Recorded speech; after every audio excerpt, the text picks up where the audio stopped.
lapangan ingkang iku mara dadi tindakno kegawan ingkang luhur makarya ingkang nyata kaki lajeng krana menapa saha kula tak miwiti saking pundi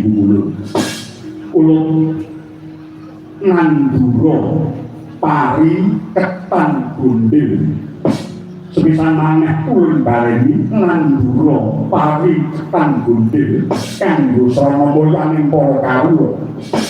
atur ulun kula ngakuraken panggung abekti tetap duka lajeng ketan naman pari ketan gondel liripun kados pundi kaki pari ketan gondel pari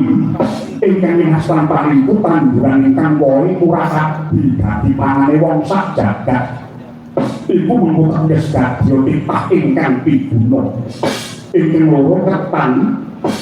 iku wos pari ingkang ing olah rasa gurih tur topik dadi pelambang